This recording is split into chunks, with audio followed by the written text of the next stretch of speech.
मेरे रसूल पाक अलैहिस्सलाम ने फरमाया सबसे बेहतरीन खाना वो है जो अपने हाथों की मेहनत से तू कमा के खाता है। आपको पता है सहाबा फरमाते हैं बच्चे खेल रहे होते थे तो हुजूर जब गुजरते थे तो बच्चों को अस्सलाम वालेकुम कहते थे। अस्सलाम वालेकुम वरहमतुल्लाहि वबरकातुहू। साग भी आ गया है। आज मैं आपको इसकी रेसिपी बहुत प्यारी है जो हमारे बुजुर्गों से साबित है, वो मैं आपको रेसिपी बताऊँ। इसके बारे में लतीफ़े भी बहुत हैं। मुझे एक लतीफ़ा याद आ गया, बेचारी मजलूम औरत और जालिम खामद, इसका टाइटल है। एक रोज़ साइकोलॉजिस्ट के पास गई और कहा, डॉक्टर साहब मैंने हफ्ते को साग पकाया और तड़का लगाकर अपने खामद को दिया। शोहर ने खाया और बोला, वाह जी वाह, मज़ा आ गया, क्या ज़बरदस्त साग। फिर मैंने इस साग को इतवार को फिर तड़का लगाया, शोहर को दिया। शोहर ने फिर खाया और बोला, वाह जी वाह, क्या मज़ा आ गया। फिर इसी तरह सोमवार को हुआ, शोहर ने फिर तारीफ की। मगर जब मैंने मंगल को वही साग वही तड़का लगा कर दिया तो मेरे खामद को साग को देखते ही उठाकर दीवार पर दे मारा। सब प्लीज बताएं अचानक मेरे शोहर को ऐसा क्यों हो जाता है। तो जी आज हम बनाने वाले हैं साग। इतना मजेदार है, ये तो सारे लतीफे शतीफे हैं लेकिन इसका मजा ही क्या है कि सर्दियां आ गई हैं। सर्दियों की अपनी ही रौनक शौनक होती है। सर्दियों की जो मेन सौगात होती है वो है मछली, कीनू, मसम्मी और भी बहुत सारी चीजें हैं। लेकिन साग जो है सबसे जो ऊपर है इस वक्त मोज़ज़ बना हुआ है हर घर में। एक दफा तो साग हम खा चुके हैं, पकाया पकाने का मौका अभी मिला है। इस सीजन में साग को बनाने का तरीका बेहतर वही होता है जो अपने हाथों से तोड़कर साग पकाया जाए, उसका मजा ही क्या। और साग वही अच्छा होता है जो हमारे बुजुर्गों ने हमें सदियों पहले सिखाया है। उबाल कर पानी निकाल दो, नमक मिर्च आटा डालकर और उसमें थोड़ा सा बाथू भी डालते, फिर अदरक लहसुन का तड़का लगाकर खाएं तो क्या मजा है उस साग का। तो हमने कभी लाल मिर्च और हल्दी नहीं और ना प्याज डाला। सारा दिन साग को चूल्हे पर रख के और शाम को उसको मदने के साथ घोट कर और बस अदरक लहसुन का तड़का लगाया और बस साग इतना मजे का बनता है कि उंगलियां चाट जाते। वैसे सब अपना अपना तरीका होता है, हर कोई अपने तरीके से बनाता है। कोई उसको प्रेशर कुकर में बना रहा है, कोई उसको ग्राइंडर में पीस रहा है, उसको मेहंदी बना लेते हैं। लेकिन भाई साग जो होता है उसको ओरिजिनल तरीके से पकाया जाए, वो देसी चीज है, उसको देसी चीजों में पकाएं, उसको देसी तरीके से आप बनाकर जब खाएंगे आपको फिर पता चलेगा कि आप क्या चीज खा रहे हैं। साग की भी कोई इज्जत होती है। कभी उसको प्रेशर कुकर में पका रहे हैं, कोई उसको किसी चीज में पका रहा है, कोई उसको जूसर मशीन में पीस रहा है। भाई साग के साथ इतनी जाती ना किया करें, साग को बहुत मौजूद तरीके से पकाया करें। एक दफ़ा ही तो बनाना होता है साग। पूरी जैसे सर्दियाँ निकल जाता है, एक दफ़ा पका के फ्रिज में रख लो तो वो सर्दियाँ पूरे आप साग खा लो। तो इतना भी नहीं पका के रखोगे उसको फिर पूरे 6 पकाने फ्रीजर में रख दो कि सारे तंग आ जाए साग से, दांत भी हरे तो हर चीज़ हमारी हरी हरी। तो इस तरह हमने साग को एक तरीके से पकाना है। तो साग जो है आज मैं अपने बहुत ज़बरदस्त तरीके से बनाऊंगी, देसी तरीके से। मैंने रखा मिट्टी का और उसमें लकड़ियाँ रखी और देसी हांडी मैंने रखी, लकड़ी जो मिट्टी की है, सॉरी लकड़ियों की बोल दिया, मिट्टी की जो हांडी है उसमें 2 मैंने गिलास पानी के डाले। पहले उसको गर्म होने के लिए रखा ताकि अच्छी तरह पकने लग जाए और फिर उसमें मैंने साग जो धो के रखा हुआ था, तकरीबन मेरे पास 3-4 किलो था साग। ये साग मेरी बहुत प्यारी भाभी ने गाँव से काट कर और प्यारी भाभी ने इसको तोड़ कर अपने हाथों से, मेरे भाई ने और भाभी ने तोड़ कर उसको मुझ तक पहुँचाया। साग में बाथू काट के सारा भिजवाया, साग और बाथू भी काट के और हरी मिर्चें भी तोड़ के वहाँ से भिजवाई है हमारी जमीनों से। तो भाई जब गाँव से साग आता है तो उसका मजा ही कुछ ज्यादा ही होता है। हमने बहुत कोशिश की हम खुद जाके वहाँ पका लें लेकिन मौका ही नहीं मिला। तो भाई आज हमने जैसे उसको साग हमारे पास कटा हुआ था और 2 गिलास मैंने हांडी में गर्म किया पानी, उसमें ये देखिए इतना ज्यादा साग था। हांडी बिल्कुल ऊपर पहाड़ की जैसे चोटी नहीं होती वैसे लग गया, लेकिन मैंने कहा ये हो जाएगा, ऊपर ढकना दिया। क्योंकि मेरी अम्मी वालों से हमने सीखा है कि ऐसे पतीला भर लेती थी और कहती थी कि जब ये बहुत ज्यादा हांडी में आता है ना तो वो बहुत अच्छा पकता है दबा दबा के और ये खुद ब खुद घोट हो जाता है। तो ये देखो काफी ऊपर तक था साग और मैंने उसके ऊपर ढकना रख दिया और ढकना रख के अब ये देखिए मैं थोड़ी थोड़ी देर बाद उसको दबा रही हूँ ताकि ये अच्छी तरह सारा ये साग है जो एक दफा इसको साग को सेक लग जाए और अच्छी तरह पक जाए। और मैं फिर इसके क्या करने वाली हूँ, मेरे साथ रहिएगा, बहुत मजेदार आज साग बनने वाला है। हमारे बुजुर्गों से जो साबित है कि हमने उसको किस तरह पकाना है। तो जी साग जो है अभी इसको ये देखिए अच्छा खासा बॉयल आने लग गया है। अब नीचे वाला साग ऊपर करके इसको अच्छी तरह, ये देखिए कितना अच्छा साग, इतनी प्यारी खुशबुएं आ रही थी, इतनी ज़बरदस्त कि मैं आपको बता नहीं सकती। इसीलिए मैंने कहा आज मैं तफसील के साथ आपको वीडियो दूंगी। और मैंने बड़ी मेहनत से ये बाहर गमले शमले वो पहले की रखे हुए थे, चूल्हा रख के उसके ऊपर हांडी रखी और हांडी भी बेचारी काली होगी और लकड़ियाँ भी साथ में रखती गई। और मैंने कहा पका के फिर आपको दिखाती हूँ कि साग को किस तरह पकाया जाता है। इस साग की इतनी बेइज्जती ना किया करो, ये साग बड़ी किस्मत वालों को नसीब होता है और वो लोग किस्मत वाले होते हैं जो इसको खाते हैं। साग इतनी अच्छी नेमत है। अब मैं साग के बारे में आपको क्या क्या बताऊँ, कोई कुछ इसको कह रहा है, कोई कुछ इसका कह रहा है। ये देखिए सब छोड़े एक तरफ, मैंने साग जो था वो हांडी बड़ी मुसीबत से उठा के उसका जो पानी था वो निकाल दिया जो एक दफ़ा ये निकाल देना तो जो ब्लड प्रेशर के मरीज़ हैं वो भी खा सकते हैं इस साग को, क्योंकि इसमें एक लतन सी होती है साग की, तो वो निकल जाए तो साग बहुत अच्छा बनता है और नुकसान भी नहीं पहुंचाता। ये देखिए मैंने वो निकाल दिया है, निकाल के पानी अब इसको दोबारा से चूल्हे पे रख दिया। चूल्हे पे रख के अब इसके अंदर मैंने पानी कैसे डालना है वो ज़रा देखें कि ये देखें मैंने ढकना, मेरी अम्मी ऐसे किया करती थी, ढकना ऊपर जो साग का होता था ना उसको ऐसे सीधा रखती और उसमें पानी डालती और जब गर्म हो जाता वही उसके अंदर डाल दी। तो ये देखिए जब तक वो पानी में साग पक रहा है बगैर पानी के हल्की हल्की आंच पे, तो ये जब तक गर्म होता है जब तक हमारी पालक भी आ गई। पालक हमारे शहर की है भाई, ये मैं झूठ नहीं बोल सकती, पालक हमने यहाँ से ली है और उसको काटने लग गए। ये देखिए पानी थोड़ा सा गर्म हो गया, अब मैंने देखा तो चेक किया तो काफ़ी पानी गर्म था, बहुत ये ढकना गर्म हो गया था और मैंने इसको उठाया, देखिए डोई के साथ अब इसको अंदर पानी डाल दिया 1 गिलास, ठीक है 1 गिलास। अब दोबारा फिर मैं इसमें डालूंगी, ये देखिए 1-1.5 गिलास इसमें फिर मैंने डाल दिया और जब तक गर्म हो जाएगा तब तक हम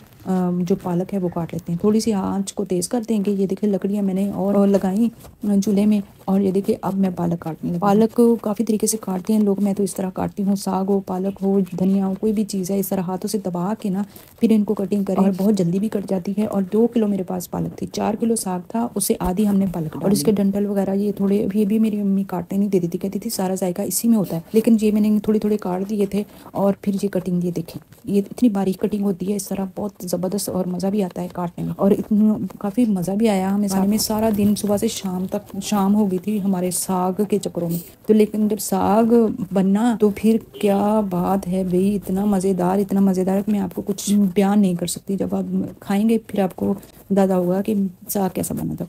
ये देखिए जो पालक थी अभी मैं इसको काट के ना इतनी बारीक बारीक सी, इसको फिर मैं बहुत अच्छे तरीके से धो लूँगी।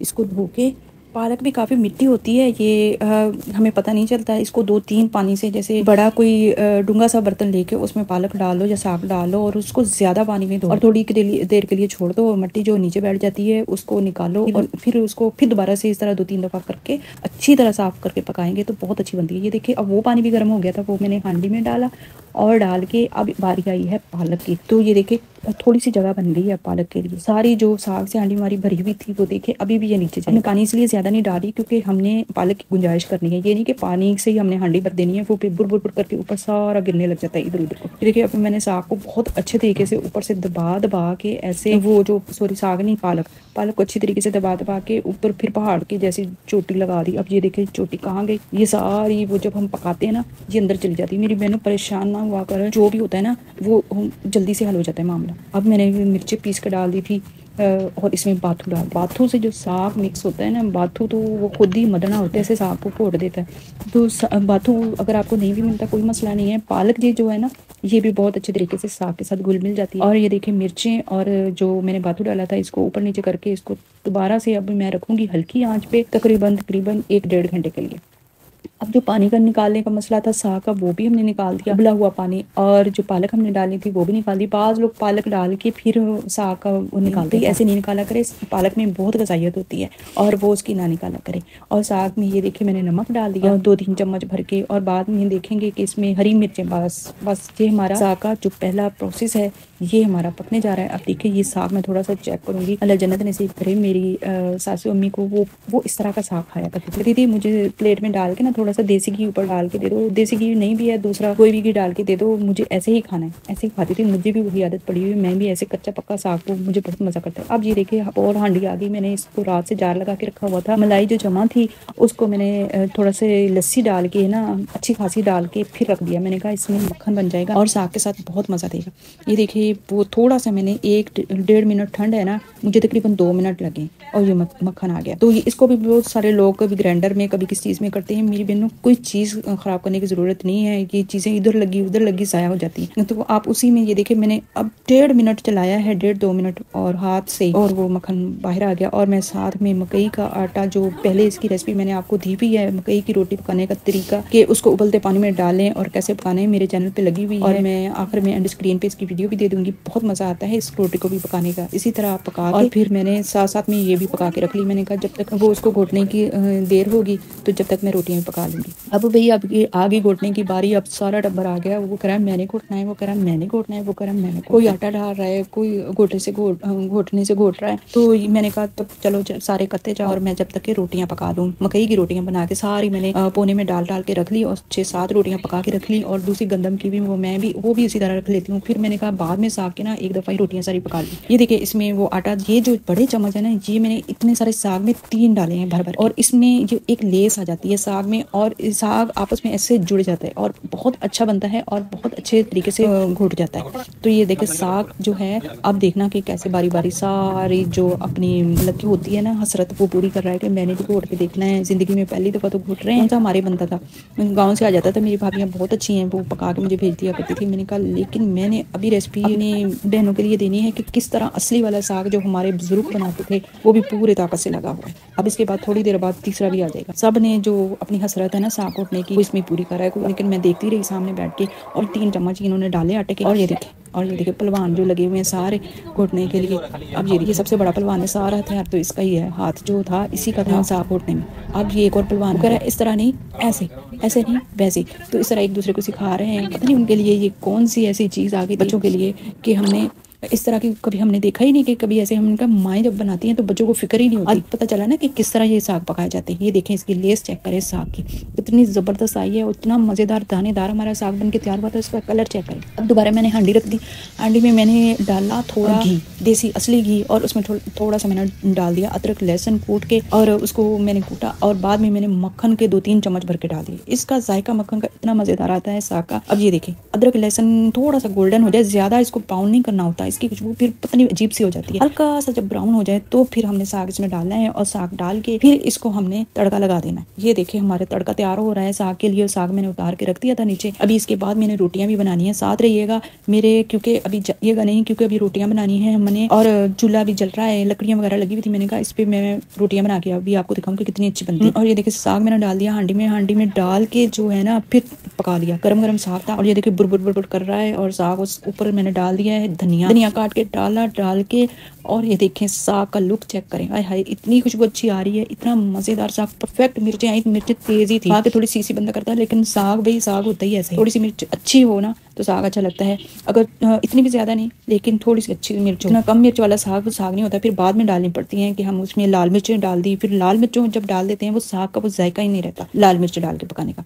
तो साग जो हरा होता है ना, उसमें हरी पालक, हरी मिर्चें, उसमें हरी जो लहसुन की हमारी अम्मी होती थी ना, वो हरी पत्तियां लहसुन की डाला करती थी, लहसुन को सफेद नहीं डालती थी। तो इस तरह वो इतनी सारी भूखें काट के वो डाल देती। अब ये देखिए बारी आ गई मकई की रोटी की, और इसको हमने तवे पे डाला, और डाल के इसको पकाने के लिए इसको थोड़ा सा टाइम लगता है। जैसे हम गंदम की रोटी पकाते हैं ना, वो जल्दी से हो जाती है, ये थोड़ा सा टाइम लेती है, लेकिन इसमें जल्दबाजी ना करें। तो एक रोटी जैसे मुझसे भी टूट गई थी, मैं भी भूल गई थी कि जल्दी ये नहीं पकने वाली। तो इस तरह मैंने सारी रोटियां पका ली, और देखें मैंने मक्खन ऊपर लगाया, मक्खन दे धुएं चेक करो जरा, मक्खन लगा के पराठा आप बनाएंगे इतना क्रिस्पी बनता है ना। ये मैंने ओए होए क्या मज़ा आ गया कि साग और मकई की रोटियां। अभी तो मैंने चावल की रोटियों की भी रेसिपी आपको देनी थी, लेकिन बहुत टाइम हो गया, मैं इतनी थक गई थी करके। ये देखें हमारी इतनी नरम और सॉफ्ट बन के तैयार हुई हैं। ये हो गई गंदम की रोटी। आप देखें ये कैसे फूल के उतर रही हैं। ये भी मैंने पका ली, और पका के, और देखें माशाल्लाह अल्हम्दुलिल्लाह। फिर हमने जो एंजॉय किया। अच्छा मेरी जो इनकम आई जो यूट्यूब की, सबसे पहली चीज़ मैंने पता कौन सी खरीदी, आप भी हंसेंगे, वो मैंने खरीदी मदना। अब क्या करें, अब जाना था तो अली जा रहा था बाजार, तो मैंने कहा बेटा मेरी इनकम भी निकाल के लेकर आओ और मदना भी ले आओ। तो वो इतना हंस रहे थे, मजाक कर रहे थे, अम्मी आपने ट्रीट कोई दी नहीं, मदरा मंगा लिया। तो बहुत सारा अपना ख्याल रखिएगा, दुआ में याद रखिएगा। अस्सलाम वालेकुम व रहमतुल्लाहि व बरकातुहू। सब्सक्राइब जरूर करना, लाइक भी जरूर करना, और फिर जाना।